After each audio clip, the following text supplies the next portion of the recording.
The term neoliberalism is frequently used in discussions about politics, economics, and political economy. But what does it actually mean? It's used in a lot of different contexts, which do not necessarily have common components to them. So let's go back through the history of the term. We're going to try to minimize the amount of technical jargon involved, but we will give some directions to where you can read about these things further.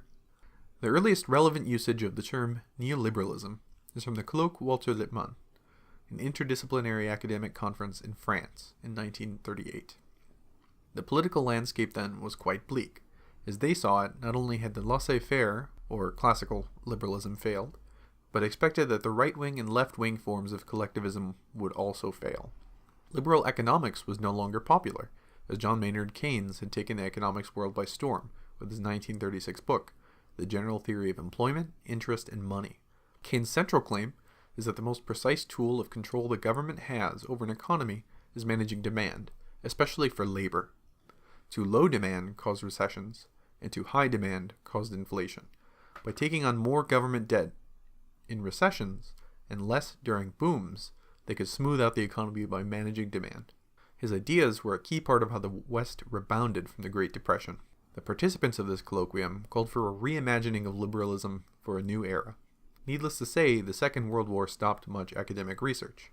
In its aftermath, the Mont Pelerin Society was formed, after seeing the horrors of collectivism implemented as fascism in Italy, National Socialism in Germany, Bolshevism in the USSR, and the new attempt at Marxism-Leninism in China. They were dedicated to fighting collectivism.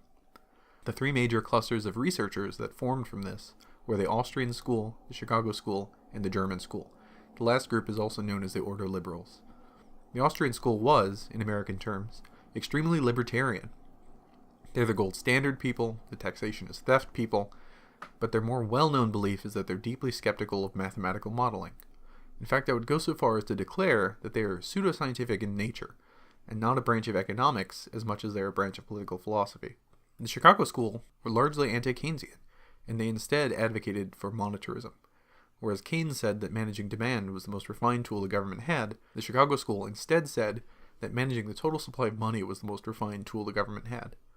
Finally, the German School, well, they were as much about politics as they were about economics. From their point of view, a competitive market was not a stable or natural thing, but something that has to be actively maintained by the government. Without active monitoring by the government, markets would tend towards monopolies or monopsonies. Please beware that there aren't really schools in economics today. As King and Goodfriend describe in their 1997 paper, The New Neoclassical Synthesis in the Role of Monetary Policy, the vast majority of working economists agree on a broad range of mathematical foundations. In fact, the idea that there were independent and competing schools of economics in the past is really also an oversimplification. But the language is useful, so we stick with it. Perhaps surprisingly, all three groups believe that government had a legitimate role in establishing standards for living conditions and even running welfare programs. The Austrian School and the Chicago School generally preferred this to be implemented in terms of a negative income tax, with a goal of maximizing individual choice. The Ordo Liberals, they were not as squeamish about direct funding of welfare programs, for example healthcare.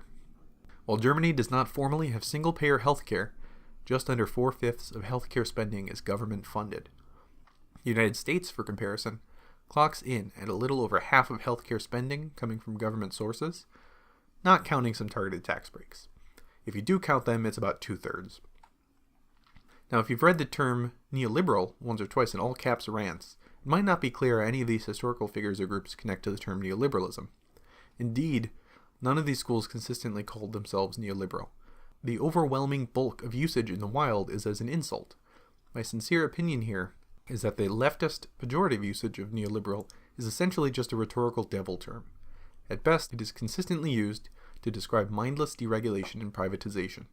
At worst, it becomes a Western far-left version of takfir, with everyone from Ta-Nehisi Coates to Nicolas Maduro being labeled as neoliberal when someone wants to show off how revolutionary they are. I plan on putting out another video tracing the history of the pejorative use of the term, but in this video I want to put forward a positive definition of my own, rather than just attack someone else's definition.